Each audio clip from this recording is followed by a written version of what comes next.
las restricciones adicionales que implantamos. Joder.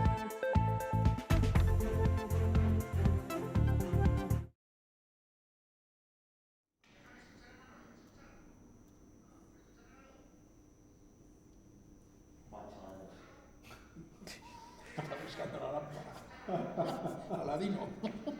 Manolo, ya está, chicos. Vale. Estamos...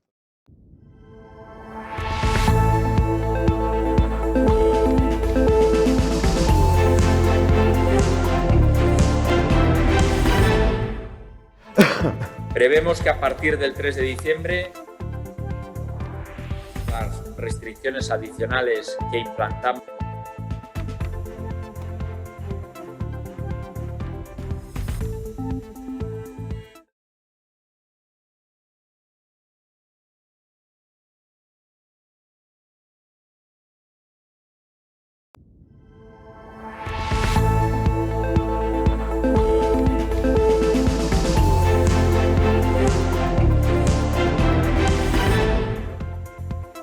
Prevemos que a partir del 3 de diciembre podremos retirar las restricciones adicionales que implantamos el 6 de noviembre en una inmensa mayoría de nuestro territorio. Hay provincias que van a entrar en niveles inferiores al nivel de alerta 4 en los próximos días y eso nos va a permitir reiniciar la actividad en gran parte de estos sectores. Ya estamos aquí, buenas noches. Le acaban de escuchar, el presidente de la Junta de Castilla y León se ha pronunciado sobre las restricciones de cara al próximo puente de la Navidad. No descarta levantarlas, todo depende de qué provincias estén por debajo de los 400 contagios por 100.000 habitantes. No ha tardado en contestarle el líder de los socialistas en la región, Luis Tudanca, critica la reunión que ha tenido con los hosteleros por su resultado y también hace lo propio por la desescalada. Que siguen sin un plan para la desescalada que les dé certidumbre, certezas a todo el sector de la hostelería y del comercio y que siguen sin aprobar una sola ayuda para ningún sector afectado. Finalmente será cada comunidad quien concrete cómo será nuestra próxima Navidad. Se podrán celebrar eventos como cabalgatas y mercadillos, aunque se recomienda que sean estáticas, de modo que se facilite el control de los accesos.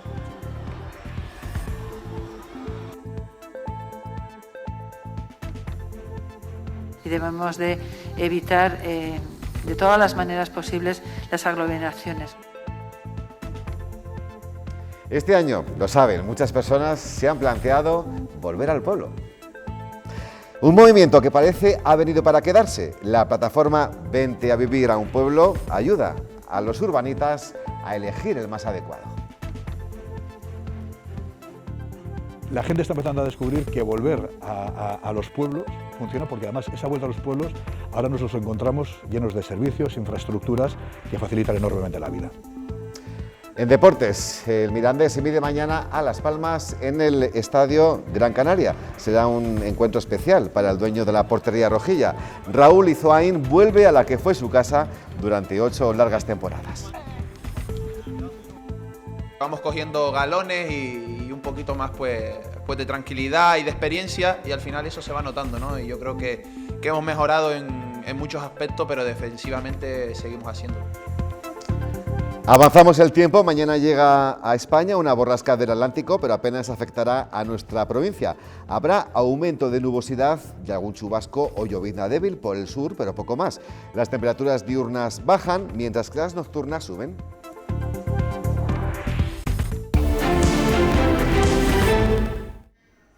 Comenzamos ya el análisis de lo más importante del día con la presencia y colaboración del decano del Colegio de Economistas de Burgos, Carlos Alonso de Linaje. Bienvenido. Muy buenas noches. Y a su lado se encuentra el también economista y exconcejal del Ayuntamiento de Burgos, además de otras cosas, Salvador de Foronda. Buenas noches, ¿cómo estamos? ¿Qué tal, Rafa? Buenas noches. ¿Cómo estáis llevando estas jornadas? Bien. Bien. Sí. Siendo Burgos noticia a nivel nacional por la situación sanitaria, quiero decir. Pues realmente en apariencia no ha cambiado mucho desde el verano, aunque la realidad nos dice que sí que ha habido un recrudecimiento de la situación. La verdad es que yo me tocó el sábado ir a hacer las pruebas al plantío, y yo creo que hay una colaboración total por resolver esta situación, desde luego por la ciudadanía en general. Salvador, tú alguna vez te has preguntado qué estaremos haciendo mal para que estemos dando estos datos tan pésimos, ¿verdad? Yo creo que es difícil decirlo, ¿no? Yo creo que existe como un desconocimiento total de esta enfermedad, ¿no? Te encuentras con gente que no ha salido de casa, que está preparando oposiciones y que han salido positivos, y entonces hay algo que en toda esta enfermedad que totalmente desconocemos lo que es todo el mundo. Bien, pues ya sabemos, o por lo menos intuimos, por lo que sabemos del Consejo de Ministros, que ha aprobado hoy el plan de vacunación contra la COVID-19. Ha sido el ministro Illa quien se ha encargado de darnos los aspectos más importantes. Son estos. Estos serán los primeros grupos de población en recibir la vacuna, tal y como recoge el plan del Gobierno. Que los residentes y el personal sanitario y sociosanitario en residencias de personas mayores y con discapacidad serán los primeros grupos que se vacunarán frente al COVID-19. Lo harán junto al personal sanitario y grandes dependientes no institucionalizados. Se prevé que lo hagan en una primera etapa en los meses de enero, febrero y marzo, cuando la estrategia contempla una cantidad más limitada de dosis. Habrá otras 2 etapas en las que irá aumentando la población vacunada según crezca la disponibilidad. Una que el Gobierno llama de incremento de marzo a junio y una tercera más masiva a partir de verano. De que se pueden lograr mejores resultados de aceptabilidad si la vacuna es voluntaria. El ministro de Sanidad insiste así en el carácter voluntario de la vacuna e incide en su gratuidad. Una vez que se reciba, se va a poner en marcha un plan especial de farmacovigilancia para hacer un seguimiento de todas aquellas personas que han sido vacunadas. En este Consejo de Ministros se ha autorizado la compra de vacunas a Pfizer en el marco de la adquisición de la Unión Europea. Entre esa y otras 6 compañías, el Gobierno calcula que, según los contratos que se han ido firmando, que en España recibamos unos 140 millones de dosis, con las que se podrían vacunar a 80 millones de personas. Pues parece, Carlos, con estos datos que en España vamos a tener vacunas suficientes. Hombre, yo creo que antes de tener las cosas es muy fácil planificar aquello que no sabemos ni cuándo se va a hacer ni cómo se va a hacer. No deja de ser un titular, y un titular desde luego propagandístico. Para mí creo que uno se tiene que dedicar a hacer lo que tiene que hacer en cada momento, y en estos momentos no estamos planteando la vacunación. Entonces, bueno, pues nos tienen ya acostumbrados a tener este tipo de noticias de forma periódica, no sé si para tranquilizarnos o para darnos esperanza, que también hace falta, pero desde luego yo creo que hoy por hoy no es el problema, no estamos en el periodo de vacunación y por lo tanto de lo que nos han dicho a lo que sea puede haber una distancia muy importante. O sea que más o menos vas en las últimas declaraciones del líder del PNV, ¿no?, que decía que no se acostumbraba a estos sobresaltos de Pedro Sánchez. Bueno, sobre todo a contarnos cosas que en estos momentos no tocan porque no sabemos ni cómo va a ser, ni ellos tampoco. O sea, lo único que estamos haciendo es dar buenas noticias para, no sé si para tranquilizar a la población o para mejorar nuestra imagen. Una de las 2 cosas, desde luego, es cierto. Sí que es cierto, al hilo de lo que estás tú contestando, Carlos, te pregunto a ti, Salvador, es que en otros países ya tienen como una hoja de ruta más trazada, o por lo menos eso parece en las declaraciones y en las informaciones que nos llegan de Europa. Yo es que veo ahí ya y me da un poco la risa, ¿no? Porque aunque haya río, ¿no?, aunque no haya río, te hago un puente, ¿no? Porque es un poco lo que suelen hacer este gobierno, ¿no? La verdad que es un tema, como tú decías antes, es un tema de competencias. Es un tema de competencias. Hay 17 autonomías y hay que hacer un protocolo. Las competencias las tienen las comunidades autónomas, pero sobre todo lo que tiene que ser la eficacia de poder resolver este problema. Y tiene que haber un protocolo de cómo lo vas a desarrollar, tiene que haber un protocolo de cómo lo vas a seguir, porque es una vacuna que no está contrastada al 100%. Estamos hablando de un 90, 95, y cómo vas a seguir a todas aquellas personas que den variaciones a los resultados que tendrían que dar de positivos, ¿no? Creo que se necesita algo más, y salir en prensa a dar una rueda de prensa en el sentido de decir, bueno, pues es magnífico, aparece la vacuna, empezamos el 1 de enero, se necesita algo más hoy, a día de hoy, las personas. Decís lo mismo que los virólogos, que hablando de las vacunas que ya conocemos todos que existen, están diciendo, esperemos, que de momento solamente hemos visto notas de prensa y comparecencias, ¿no? Es que es la verdad. El día que esto sea una realidad y nos podamos vacunar, posiblemente la realidad sea otra y las propuestas sean otras. Entonces, esto no deja de ser un mero tacticismo de imagen y de puesta en escena en la sociedad. Yo creo que esto no toca ahora, pero bueno, es a lo que nos tienen acostumbrados nuestros gobernantes en general en los últimos tiempos. Pues lo que sí que debe de tocar ahora, Salvador, es que ellos sigan, ¿no?, los laboratorios, los investigadores, por esa competencia a ver quién es la que saca la vacuna más eficaz, porque hoy mismo Rusia, con su vacuna Sputnik, ha dicho que ha conseguido mejorarla y llegar al 95%.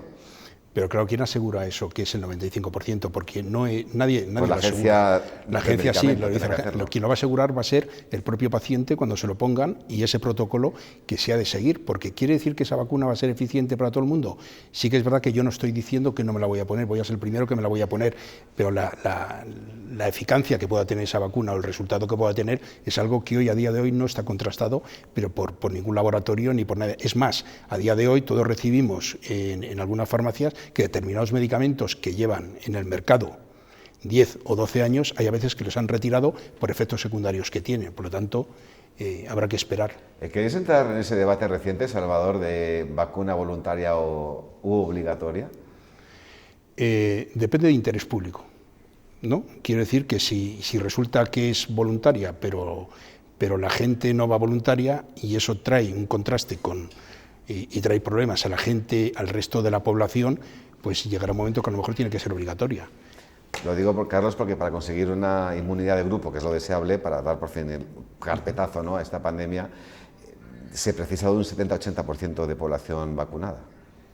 Sí, vacunado e inmune. De todos modos, sí, hay que ver si vamos a tenernos que vacunar periódicamente. Quiero decir que es que esto no es una aspirina para un dolor de cabeza.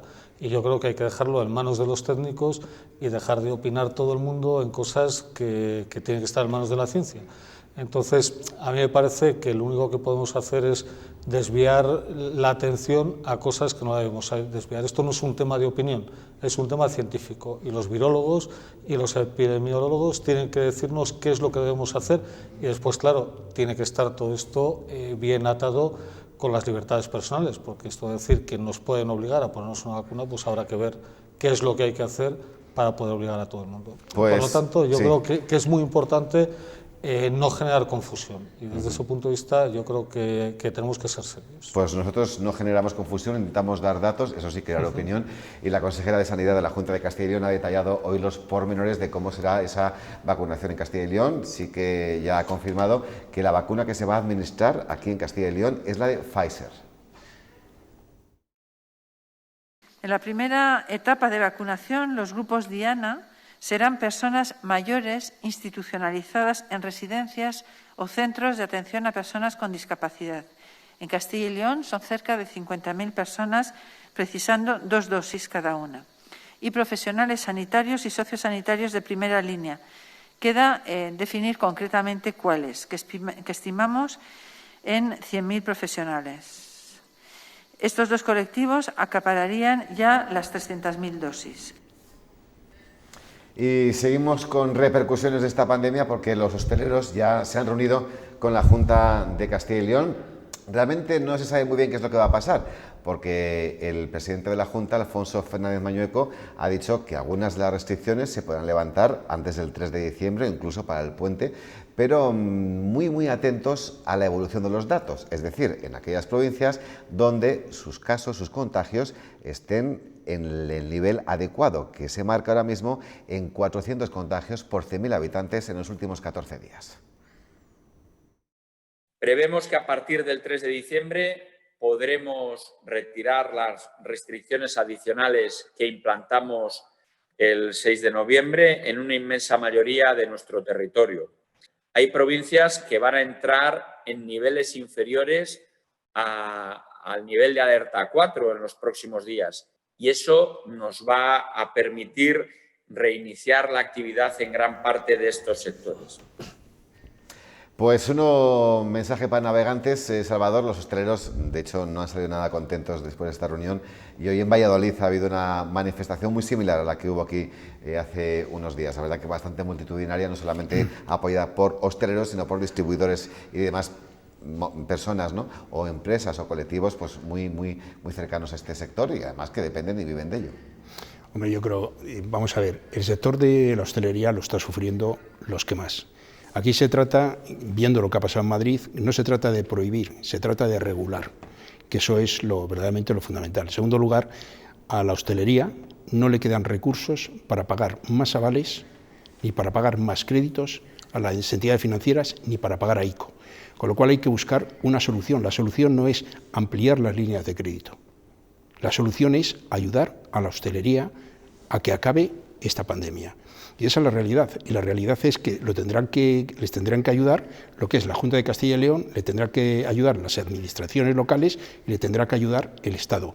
Porque quien les cierra, no lo olvidemos, no les puede exigir luego lo que es el dinero, porque no tienen ingresos. Si yo te cierro, ¿qué ingresos tienes para poder pagar a las entidades financieras?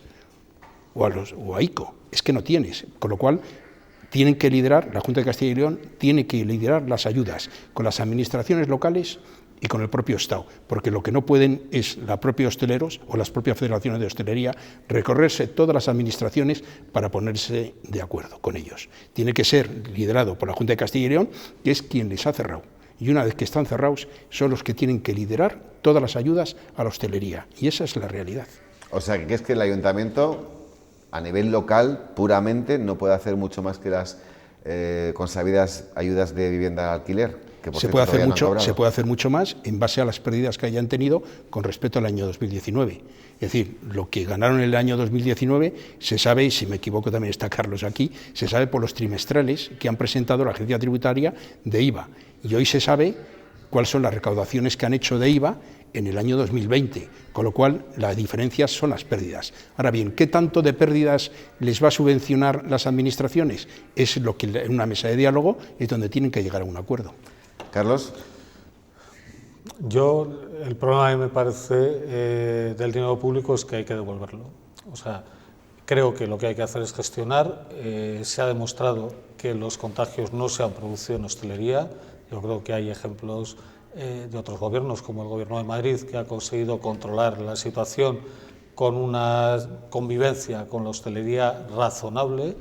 Y claro, ante el pánico de los políticos, pues no lo puede sufrir la sociedad en su conjunto.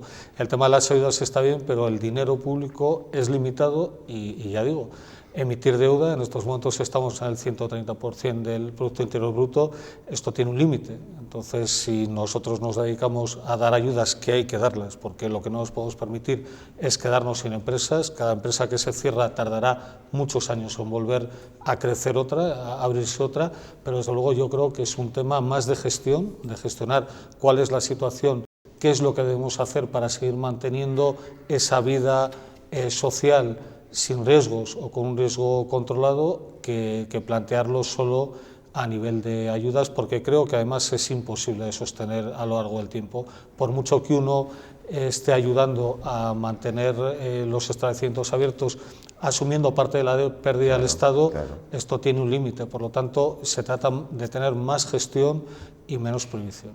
Bien, pues que sepan que cada comunidad va a ser quien finalmente diseñe cómo van a ser nuestras próximas Navidades. En Castilla y León ya sabemos que se van a permitir los mercadillos, incluso las cabalgatas, aunque en este último caso se recomienda que se vean por televisión. En relación a las cabalgatas, lo que consideramos es que debe ser en circuito cerrado, por televisión, y debemos de evitar de todas las maneras posibles las aglomeraciones. ¿Cuándo lo sabremos? Pues yo creo que probablemente el miércoles por la tarde, después del Consejo Interterritorial. Este es el planteamiento por aprobar, es un borrador que tiene ya ideado la Junta de Castilla y León. Salvador, lo de la cabalgata es un riesgo, ¿no? Celebrarla insta a que se vea por la televisión, cosa que yo agradezco enormemente, pero que no sé hasta qué punto se va a poder controlar la ciudadanía, ¿no? Yo lo que no me gustaría es que hubiese otra tercera ola después de Navidades, ¿no? Si te están diciendo que en Navidades solo te puedes reunir en casa 6, lo que no puedes decir ahora es que a la calle todo el mundo con el tema de la cabalgata. La cabalgata tiene que ser por televisión. Lo único que tienen que pensar en qué cabalgata retransmito, la del 19, la del 18 o la del 17. Pero esa es la realidad que vivimos. Lo que no puede ser, por determinadas cuestiones, en un momento determinado, determinadas fechas, abrir la mano y que la cabalgata salga a la calle y que todo el mundo salga a la calle. Es que eso no va con la realidad que hay ahora. Y eso es lo que no puede ser. Yo creo que también hay que gestionar la situación que tenemos ahora para no perjudicar a nadie. Yo creo que las reuniones masivas pues en estos momentos no son posibles, y lo que hay que hacer es dar alternativas para no perder el pulso de la sociedad en unas celebraciones tan importantes como es la Navidad. Bien, pues permitidme un segundo, Carlos y Salvador, voy a introducir otro protagonista en nuestra mesa de actualidad. Es uno de los candidatos a rector en las últimas elecciones de la Universidad de Burgos, que ha pedido a la Junta Electoral que se anule el proceso porque cree que hay algún tipo de irregularidad. Recordemos que finalmente fue el actual rector, Manuel Pérez Mateos, quien ganó con una mayoría absoluta muy ajustada, un 50,2%. Pero hablamos con el profesor Manso. Buenas noches. Hola, buenas noches. Lo primero más importante, no oigo al rector Manso, al ex vicerrector Manso. Háblame, por favor, Juan Manuel. Sí, buenas tardes. Ahora, perfecto, muy buenas noches. Lo primero de todo, lo más importante, ¿cómo te encuentras después de en plena recuperación post-COVID-19? Bueno, pues en recuperación, me encuentro muy bien de ánimo, estupendamente, en mi casa, ya llevo una semana y algún día, y bueno, pues haciendo la recuperación. Esto parece que va un poco lento porque es así, pero bueno, estupendamente. Y de ánimo muy bien, y bueno, pues el tiempo que sea necesario para acabar recuperándonos como tiene que ser, porque pues esta enfermedad no es una broma, que la gente tiene que concienciarse, ¿eh? Estaba oyendo cosas en los medios y tal, y yo le lanzo a la gente un mensaje de seriedad, por favor, que esto es un tema muy serio, muy serio, muy serio. Eso está clarísimo, intentamos transmitirlo siempre que podemos. Juan Manuel, vamos ya al tema que nos ocupa, aparte de alegrarnos de tu recuperación, porque has decidido pedir esa anulación, ¿no?, de estos resultados electorales. ¿Por qué? Pues sí, porque nuestro equipo consideramos que ha ocurrido una serie de irregularidades que llevan a que tenga la consideración de nulo todo el proceso, desde nuestro punto de vista, evidentemente. Entonces, consideramos que justicia es lo que debemos pedir y que se proceda a convocar unas nuevas elecciones desde el principio, realizándolas con todas las garantías y con todas las formas que exige un Estado democrático y transparente y una institución como la Universidad de Burgos, que es una cosa muy seria. Esto no es un juego de chavales. Tenemos una obligación para con la sociedad, que es la que nos mantiene, de ser serios y ejemplarizantes. Y todo lo ocurrido me parece que es precisamente en la dirección opuesta a lo que acabo de decir. ¿Pero qué base tienes tú y tu equipo, Juan Manuel, para poder llegar a afirmar esto? Vamos a ver, nosotros hemos constatado, lo que estoy diciendo es claramente una opinión, no un relato de nada. Y por tanto, pues son terceros los que deberán dirimir si es así o no. Lo que decimos nosotros es que consideramos que ha habido un cúmulo de irregularidades durante todo el proceso previo que ha llevado hasta las elecciones y luego un cúmulo de irregularidades también en el escrutinio, proceso de votación, etcétera, etcétera, etcétera. Eso está detallado en el recurso que hemos presentado en el día de ayer en el registro telemático, por registro telemático de la Universidad de Burgos, dentro del plazo que se nos daba para poder alegar, y estamos a la espera de que la propia Junta Electoral pues determine sobre las operaciones, sobre nuestro recurso, etcétera, etcétera. En caso de que todo prospere, ¿estaríamos ante un nuevo proceso electoral en la institución académica? Sí. Ajá. ¿Y esa amenaza con llevar a los tribunales seguiría en pie? Hombre, si no prospera, no es ninguna amenaza. Es hacer bueno, valer un la derecho intención constitucional. Es que hay mucha diferencia entre amenazar a alguien, que es incluso un delito, y hacer valer los derechos personales y colectivos. Yo lo único que pretendo es que si no se resuelve como yo considero y mi equipo que debe resolverse, pues que lo dirima alguien que es independiente, que es la justicia, los tribunales ordinarios. Se supone que tenemos un Estado de Derecho y el Estado de Derecho es el que protege las libertades individuales y colectivas. Y por tanto, pues es simplemente cuando alguien ve vulnerado algo, pues recurre. Está en el reglamento electoral y está en la ley, o sea que no es ninguna pataleta ni cosa por el estilo. Vamos, evidentemente es simplemente pedir amparo, pero ese es un supuesto. Cuando la Junta Electoral determine si lo que nosotros decimos es así o no, pues seguiremos adelante o no. Tenemos que dejarlo aquí, Juan Manuel. Muchísimas gracias por darnos esas declaraciones en primera persona. Te decía lo de la amenaza porque hay gente que no lo dice y directamente lo hace, para que me entiendas, no por otra cosa. Gracias, Juan Manuel. Buenas noches. No es mi estilo. Muchas gracias. Hasta luego. Adiós. Pues así finalizamos. ¿Algo que decir, Salvador? Tenemos 30 segundos. 30 segundos. Hombre, yo la verdad que lo único que quiero decir es, yo las hubiese paralizado, ¿no?, dada la situación que estaba de enfermedad. Y bueno, el reglamento dice que no, pero lo que sí que es verdad es que esta España se ha parado por el tema de la pandemia, ¿no? Porque una cuestión como eran las propias elecciones en la universidad no se han parado. Es una pregunta que me hago y se hace mucha gente. Bien, pues 30 segundos también para ti, Carlos, para el último tema, porque hoy, esta tarde, la plataforma Más Plurales se ha movilizado contra la nueva ley educativa. Consideran que restringe libertades sociales y que dinamita la pluralidad en la educación. ¿Qué piensas de todo esto?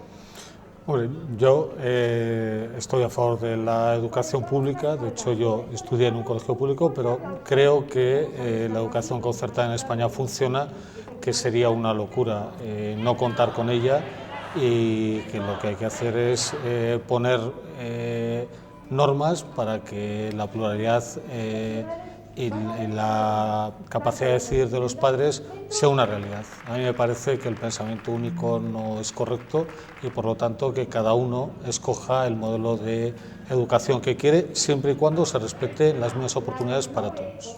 Pues hasta aquí nuestra mesa de actualidad hoy. Muchísimas gracias, Salvador de Foronda. Muchas gracias, Rafa. Gracias, como siempre, también a Carlos Alonso de Linaje. Habéis hecho un buen equipo. No sé si habéis coincidido alguna vez en la mesa. ¿Vosotros? No, hemos coincidido en otras mesas. En otras mesas, sí. ¿Más agradables queréis decir que está?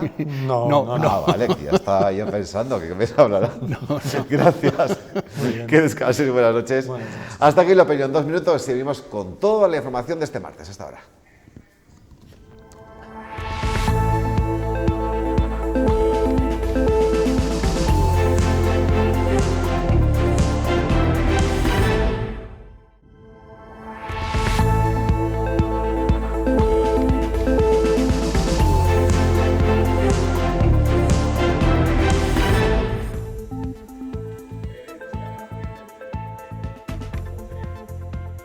Las restricciones adicionales que implantamos. Joder.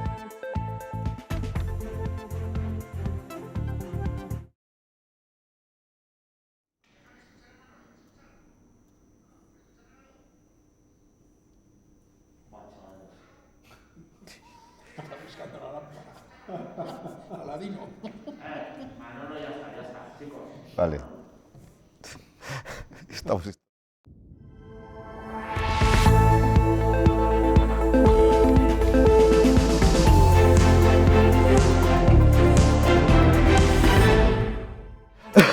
Prevemos que a partir del 3 de diciembre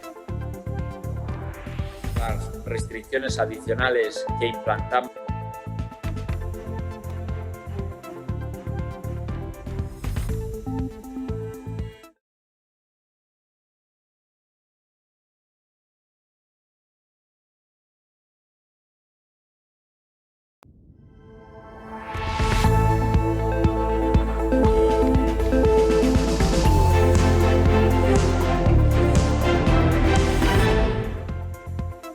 Prevemos que a partir del 3 de diciembre podremos retirar las restricciones adicionales que implantamos el 6 de noviembre en una inmensa mayoría de nuestro territorio.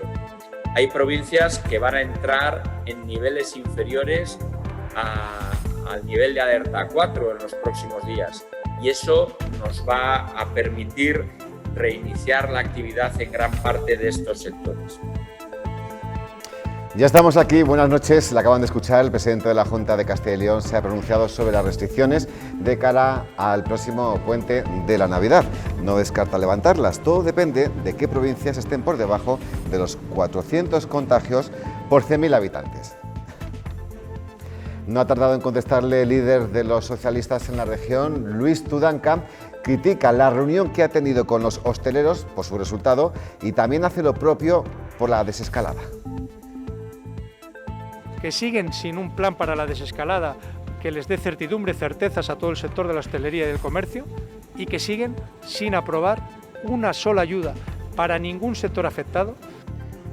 Finalmente será cada comunidad quien concrete cómo será nuestra próxima Navidad.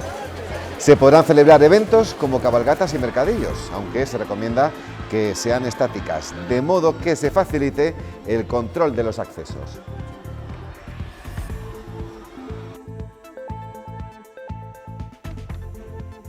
Y debemos de evitar de todas las maneras posibles las aglomeraciones. Este año, lo saben, muchas personas se han planteado volver al pueblo. Un movimiento que parece ha venido para quedarse. La plataforma Vente a vivir a un pueblo ayuda a los urbanitas a elegir el más adecuado. La gente está empezando a descubrir que volver a los pueblos funciona, porque además esa vuelta a los pueblos ahora nos los encontramos llenos de servicios, infraestructuras que facilitan enormemente la vida. En deportes, el Mirandés se mide mañana a Las Palmas en el Estadio Gran Canaria. Será un encuentro especial para el dueño de la portería rojilla. Raúl Izoain vuelve a la que fue su casa durante 8 largas temporadas. Vamos cogiendo galones y un poquito más pues de tranquilidad y de experiencia, y al final eso se va notando, ¿no? Y yo creo que hemos mejorado en muchos aspectos, pero defensivamente seguimos haciéndolo. Avanzamos el tiempo, mañana llega a España una borrasca del Atlántico, pero apenas afectará a nuestra provincia. Habrá aumento de nubosidad y algún chubasco o llovizna débil por el sur, pero poco más. Las temperaturas diurnas bajan, mientras que las nocturnas suben.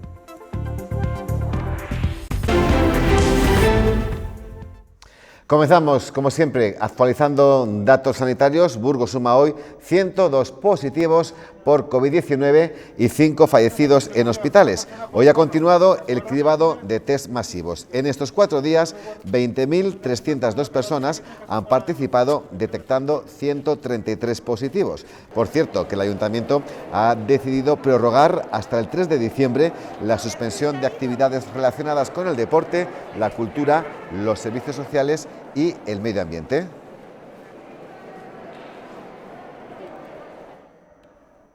La realización de estas pruebas pues no tiene muy buena fama debido a ciertas molestias que esto puede generar, sobre todo en la nariz, y es que depende, según los expertos, que duela más o menos según la destreza del profesional. La respuesta de nuestro cuerpo nos puede hacer estornudar, toser o llorar, unas molestias que pueden durar varias horas. Realmente lo que llega es un poquito posterior, a veces hay algún reflejo vagovagal, pues que te mareas un poquito o así, si ha entrado un poquito más elevada, ¿vale? Pero realmente muy poquitas veces. A veces es aprensión más por el miedo que tienes pues a realizarlo y el desconocimiento que la propia prueba en sí. Les vamos a dar una fecha, a principios de diciembre, es cuando se prevé que las farmacias empezarán a tener allí en sus dependencias test serológicos. Se trata de un kit que incluye un pequeño utensilio para pincharse en el dedo. Esta prueba no va a dar un resultado positivo o negativo, sino que lo que detecta en cuestión de minutos es si una persona ha pasado el virus o está comenzando con la infección. Se va a dispensar, como decimos, en las farmacias, pero con prescripción médica, y su coste no llegará a los 30 euros. La consejera de Sanidad ha detallado hoy los pormenores de la vacunación en Castilla y León. Se saben los principales grupos que se van a vacunar y también que la que se va a administrar en nuestra región es la del laboratorio Pfizer. En la primera etapa de vacunación, los grupos Diana serán personas mayores institucionalizadas en residencias o centros de atención a personas con discapacidad. En Castilla y León son cerca de 50.000 personas precisando 2 dosis cada una. Y profesionales sanitarios y sociosanitarios de primera línea. Queda definir concretamente cuáles, que estimamos en 100.000 profesionales. Estos 2 colectivos acapararían ya las 300.000 dosis. Las autoridades y los médicos no se cansan de advertir a los jóvenes de que el coronavirus no entiende de perfiles ni de edades. Hemos estado con 4 personas que acabaron en el hospital precisamente por coronavirus. Una de ellas tiene tan solo 24 años. El coronavirus llevó a una cama de hospital a Lidia. Me puse muy grave, estuvieron a punto de bajarme a la UCI porque se me descontrolaron todas las constantes vitales. Gracias a su fortaleza consiguió estabilizarse. 7 días después dijo adiós a ese calvario. Yo al principio tampoco tenía miedo al COVID, eres joven, no tienes patologías, decían que eran como una gripe, pues lógicamente no sabes a lo que te enfrentas.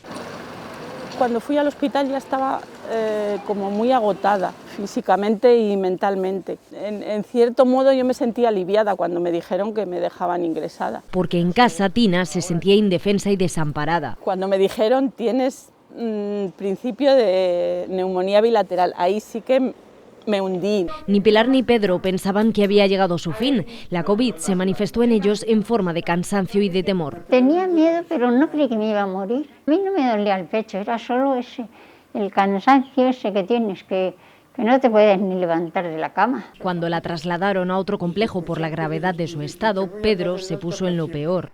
Claro, el único día que se había levantado ella y nos habíamos abrazado y nos habíamos besado allí, la pobre enfermera me decía, dice, no llores, Pedro, si tu mujer está muy malita como tú.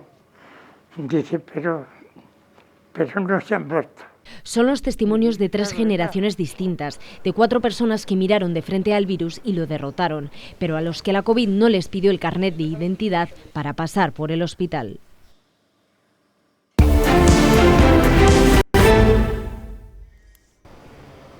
El Gobierno propone cenas de 6 personas y toque de queda a la 1 de la madrugada en Nochebuena y Nochevieja.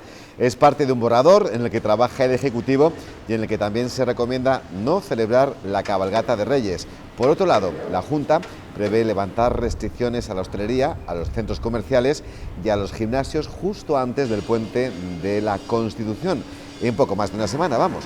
Está valorando la fecha del próximo 3 de diciembre, aunque esa reapertura la condiciona a que bajen los contagios de los 400 casos por 100.000 habitantes. Queda también por ver si la Junta accede a la petición de las grandes superficies comerciales que han pedido poder abrir este fin de semana con motivo del Black Friday. La evolución de la pandemia en la comunidad podría permitir que a partir del 3 de diciembre se relajen las medidas restrictivas. Que a partir del 3 podremos retirar las restricciones adicionales que se tomaron el día 6 de noviembre en una inmensa mayoría del territorio. Esto sucederá si la tasa de contagios baja de los 400 casos por cada 100.000 habitantes. La Junta considera probable que suceda, pero no en toda la comunidad. Hay provincias que van a entrar ya en niveles de alerta inferiores a nivel de alerta 4 y eso nos va a permitir reiniciar la actividad. Así se lo comunicó a los representantes de algunos de los sectores más afectados por los cierres, como la hostelería, los gimnasios o los centros comerciales. En el caso de las grandes superficies, piden que se permita su apertura esta misma semana para aprovechar el Black Friday, que supone una parte muy importante de las ventas de la campaña. Nada ha cambiado, pero sí nos emplazamos a ese Consejo de Gobierno del miércoles para ver si es posible que entren en vigor algunas de las medidas, algunas de las propuestas que le hemos hecho. La hostelería salió decepcionada de la reunión, aunque parece que hay un horizonte positivo, critica que no se haya barajado ninguna fecha segura para la reapertura. Además, piden ayudas directas para poder mantener sus negocios. No tenemos fecha y no tenemos ayudas de momento. Entonces, necesitamos que se active esto ya. También hubo reunión con los centros deportivos. Si no hay cambios, estarán cerrados al menos hasta el 4 de diciembre. Reuniones a las que se ha referido hoy el presidente de la Junta de Castilla y León, Alfonso Fernández Mañueco, que dice que esas restricciones podrían levantarse de cara al puente de diciembre, pero no en todos los casos, por provincias. Prevemos que a partir del 3 de diciembre podremos retirar las restricciones adicionales que implantamos el 6 de noviembre en una inmensa mayoría de nuestro territorio. Hay provincias que van a entrar en niveles inferiores al nivel de alerta 4 en los próximos días y eso nos va a permitir reiniciar la actividad en gran parte de estos sectores. Pues enseguida le ha contestado el líder regional de los socialistas, Luis Tudanca, que ha criticado tanto esa reunión con los hosteleros por sus resultados, como también el hecho de afearle que no tenga un plan de desescalada. Se reunieron para decirles que siguen sin plan, que siguen sin un plan para la desescalada que les dé certidumbre, certezas a todo el sector de la hostelería y del comercio, y que siguen sin aprobar una sola ayuda para ningún sector afectado, ni hostelería, ni comercio, ni trabajadores en ERTE, ni empresas, ni familias, desde el mes de marzo.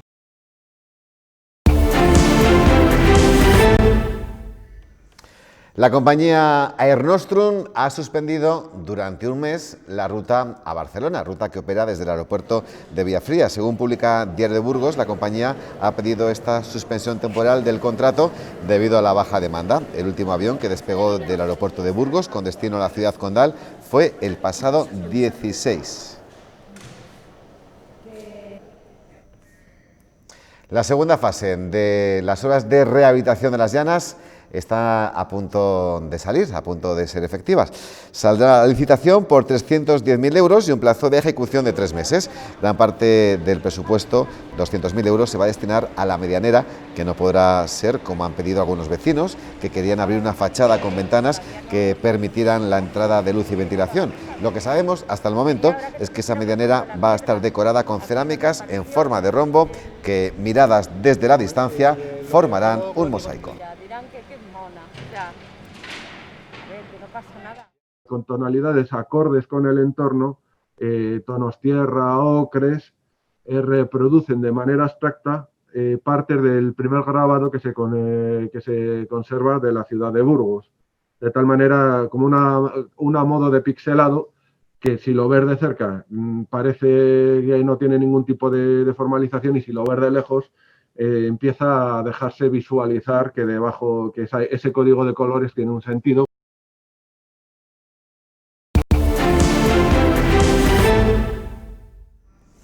La rehabilitación es importante para recuperar las lesiones de personas que han sufrido un accidente al volante. Nosotros hemos estado en la unidad que tiene para estos efectos el Hospital San Juan de Dios, en la capital burgalesa. María José estaba parada con su coche en un paso de peatones cuando recibió un impacto por detrás. En un primer momento pensó que no le había ocurrido nada, hasta que comenzó a marearse y fue trasladada al hospital. Yo bastante estropeada, tal que me quito el cinto, salgo a todo correr, empecé a marearme y de ahí ya no hice más. Ahora sufre una lesión de cuello. El latigazo cervical es un daño muy común derivado de un siniestro al volante. Los que son en coche por alcance, que les da el coche por atrás, tienen el latigazo cervical y tienen siempre muchas molestias de trapecios, de la base del cráneo.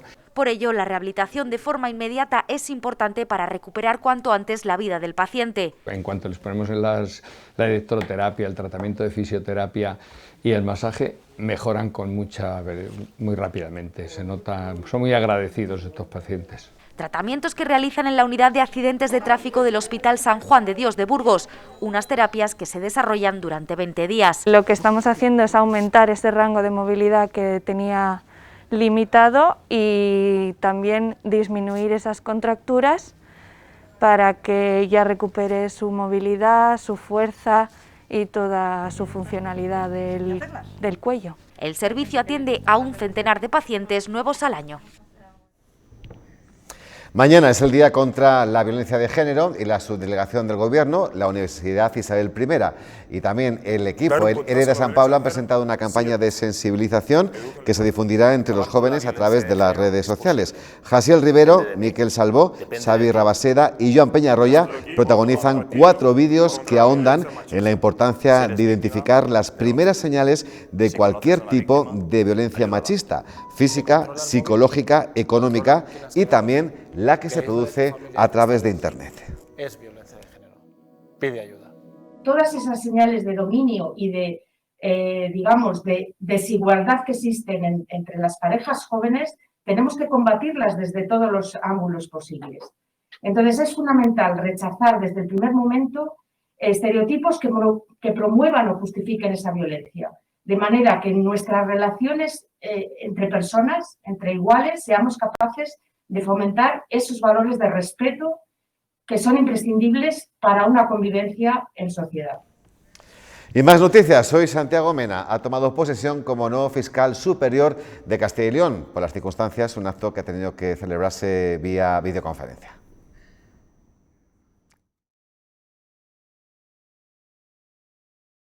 Pondré mi esfuerzo en que el Ministerio Fiscal en esta región actúe con plena objetividad e independencia en defensa de la ley y de los intereses de los ciudadanos.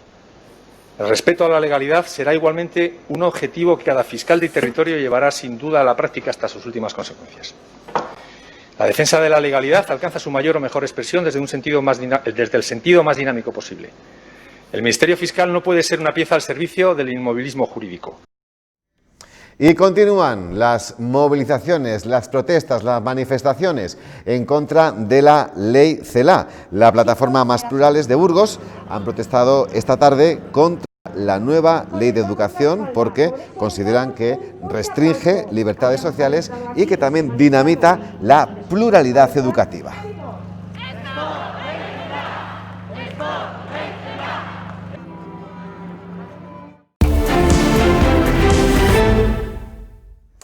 Este año muchas personas se han planteado eso de volver a vivir al pueblo por aquello de si nos vuelven a confinar. Ha salido una plataforma que nos ayuda a elegir esa localidad donde hacer realidad ese sueño. La crisis del coronavirus está provocando que muchos españoles estén pensando en abandonar la ciudad y mudarse a un pueblo. Un movimiento migratorio que parece ha venido para quedarse. La gente está empezando a descubrir que volver a los pueblos funciona porque además esa vuelta a los pueblos ahora nos los encontramos llenos de servicios, infraestructuras que facilitan enormemente la vida. Pero, ¿cuál elegir? Desde la plataforma Vente a vivir a un pueblo ayudan a los urbanitas a resolver dudas a través de videofichas de cada uno de los municipios. Conectividad, transporte, sanidad, educación, todo lo que le hace falta, incluso supermercados, si hay bancos o a qué distancia le quedan, para que sepa que irse a vivir a un pueblo realmente no es tan difícil. Vivir en un pueblo reduce hasta en un 80% los gastos. Por ejemplo, el alquiler de una vivienda puede rondar los 200 euros, cuando en una ciudad como Madrid asciende a 1.300. Se puede tener una vida muy digna en un pueblo sin tener necesidad de estar en una gran urbe para tener calidad. Cada mes incorporan a la plataforma 10 pueblos como mínimo y de todas las comunidades autónomas. Y en cuanto a los perfiles... La persona que quiere teletrabajar, está también esas familias y esas personas que decíamos que, acuciados por la crisis económica, están buscando un plan B de vida, que es lo que yo digo, basado en la calidad y no en la caridad. Tenemos identificado también personas que están buscando segundas residencias. También el perfil de extranjeros están entrando porque la información que nosotros facilitamos les ayuda mucho a poder encontrar una residencia. Y también tenemos identificado el de gente muy joven, gente joven que no se puede emancipar en una gran ciudad. La crisis del coronavirus ha sido un empujón para que los pueblos vuelvan a tener vida. Hablamos ahora con los vecinos de Fuenteodra, que han conseguido finalmente reunir esos 30.000 euros que necesitaban para evitar la ruina de su iglesia, que data del siglo XVI. Lo han hecho a través de una campaña de micromecenazgo respaldada por Hispania Nostra. 420 donaciones de particulares, la mayoría de ellas nacionales, va a permitir restaurar la cubierta y colocar redes antiaves en la torre. Nuestro siguiente protagonista es el escultor Félix Yáñez, que ha donado a Cáritas una pieza única de un Belén para recaudar fondos para uno de los proyectos de la catedral. Faltan pocas semanas para unas fiestas de Navidad algo diferentes y que a día de hoy no sabemos aún cómo las celebraremos. Lo que sabemos y conocemos hoy es que llegarán dentro de poco y, como siempre, las personas más desfavorecidas necesitan un poco de nosotros. Es lo que ha pensado el escultor y ceramista Félix Yáñez, que ha donado a Cáritas Burgos un hermoso Belén para recaudar fondos. La pieza que voy a donar es un Belén, un misterio. Estamos en estas fechas propias de ello, ¿no? Y bueno, siempre lo tenía en mente el hacer algo por esta gente tan necesitada, ¿no? Para la entidad ha sido un regalo muy especial por todo lo que supone el artista en cuanto al arte belenístico de la región, y la entidad va a realizar un sorteo para recaudar fondos. Nosotros lo que vamos a hacer es un sorteo, vamos a vender papeletas entre las personas que quieran adquirirlas, y entre todos los que hayan adquirido las papeletas, pues haremos el sorteo coincidiendo con la Lotería de Navidad, como se suele hacer en esta época. Toda la recaudación se empleará para uno de los proyectos que tiene Cáritas de las personas sin hogar. Hemos pensado que el mejor fin podría ir al programa de personas sin hogar. Lo que está representado es el nacimiento. En el fondo, Jesús fue una persona sin hogar, nació en un pesebre y creemos que puede ser pues, el mejor lugar donde recaudar todo este dinero. Las participaciones para el sorteo del Belén se podrán adquirir en los centros de Cáritas y en las parroquias burgalesas. Pues que recauden mucho con este proyecto, con esta pieza para Cáritas, que les va a venir muy bien. Vamos ahora con la Catedral de Burgos, que acogerá el próximo mes de abril el estreno de una composición musical dedicada a conmemorar el 8º centenario y el 75 aniversario de la institución Fernán González. Criptogramas teológico-musicales es el título de esta obra, que será interpretada por 3 coros y los órganos de la catedral. Esta mañana se ha firmado el convenio por el que la institución Fernán González se integra en la Fundación 8º Centenario. Probablemente en la semana de Pascua, después de Semana Santa, el 7 y el 8 de abril, si las circunstancias no lo impiden, pues se estrene por 3 grandes coros. Es una composición para coro y órgano, 2 que vendrán de Murcia, dirigidos por Rodrigo Calzada, uno de los discípulos de Miguel Ángel Palacios.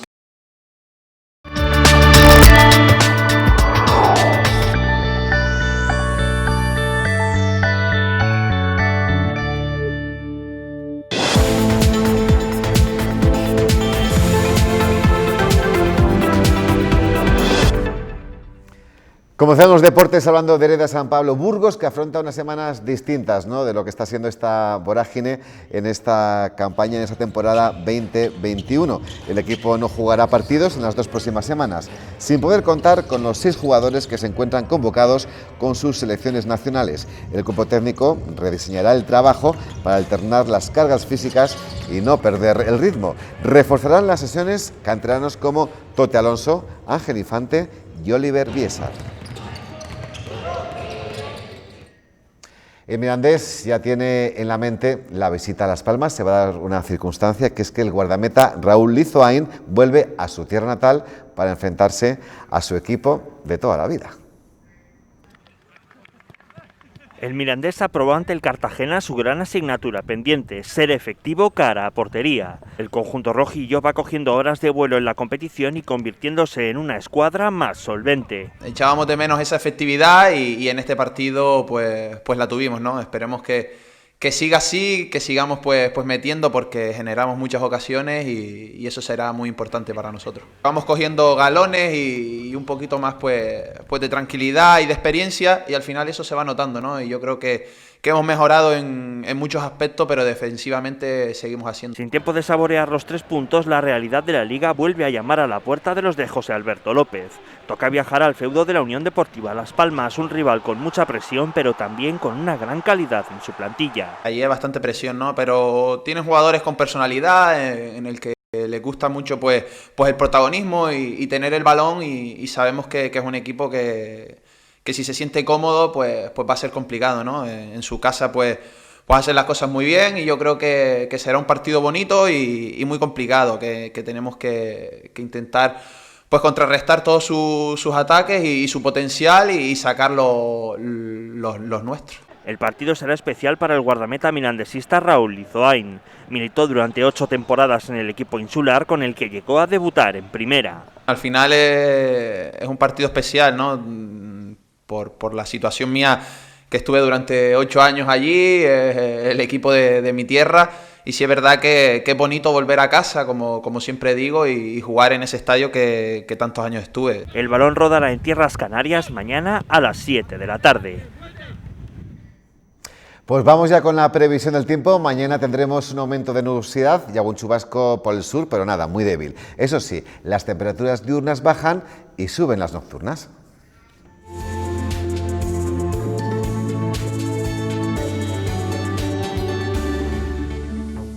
Esta mañana han sido protagonistas las escarchas menos intensas que ayer, y también esta mañana lo que predominaban en toda la provincia eran las nubes altas, como en la capital. Nubes altas también en Frías. y en Medina de Pomar, e incluso aquí cerca en Recio. Y esto se veía muy bien en la imagen del satélite Meteosat, donde vemos esa banda de nubes altas que prácticamente va desde el norte de España hacia el sureste, hacia Almería. Mañana, en la situación prevista, tenemos una borrasca colocada justamente al noroeste de Galicia con un frente frío entrando ya por el oeste, pero ese frente no llegará a nuestra provincia, puesto que la borrasca se irá hacia el sur a partir del jueves. Mañana, eso sí, tendrán lluvias y además abundantes en el oeste de Portugal y de la península ibérica y de Castilla y León, pero como digo, esas lluvias no llegarán a nuestra provincia. Pero concretando ya más por las distintas comarcas de nuestra provincia para esta jornada de miércoles 25 de noviembre. Como decíamos, la borrasca que esperábamos que llegara mañana con lluvias, incluso nieve y con descenso de temperaturas, se va hacia el sur. Aquí nos dejará en el norte algunas nubes altas y poco más, con cielos poco nubosos, temperaturas que bajarán algo pero no mucho en el norte. Se quedarán sobre 13 grados en Espinosa de los Monteros, 15 en Villarcayo, 14 en Miranda, mínimas entre 2 y 3. Por la Boreva y por el este sí tendremos intervalos nubosos, bajan las temperaturas algo con respecto a hoy, las máximas se quedan en 11 grados en Briviesca, 12 en Belorado, 10 en Prado Luengo y mínimas de 1 grado. Ya por el centro y por el oeste, aquí tendremos más nubosidad que en el norte, con alguna llovizna o chubasco débil por la zona de Melgar, por el valle del Pisuerga, pero poca cosa. Temperaturas a la baja, máximas que se quedan en 13 grados, mínimas eso sí que suben al haber nubosidad, ya no habrá tantas heladas y escarchas, se quedarán entre 0 y 1 grado. Por el sur tendremos aumento de nubosidad, aquí por el sur, por la ribera del Duero, sí que esperamos algún chubasco débil y temperaturas máximas rondando los 13 grados en Lerma, 13 también en Aranda. En la sierra alguna helada al amanecer, mínimas de 12 grados en Salas, en Quintanar se quedarán en 10. En Burgos capital mañana amaneceremos con escarchas, aunque no serán tan intensas como estos días de atrás. Las temperaturas tienden a bajar un poco y habrá un aumento de nubes altas y medias. En los días siguientes seguiremos teniendo nubes medias y altas, quizás el jueves con algún chubasco débil, pero poca cosa y temperaturas sin apenas cambios en estos próximos días. Y ya nos marchamos, gracias como siempre por informarse con nosotros con la 8. Disfruten de lo que queda de martes y si quieren mañana más. Adiós.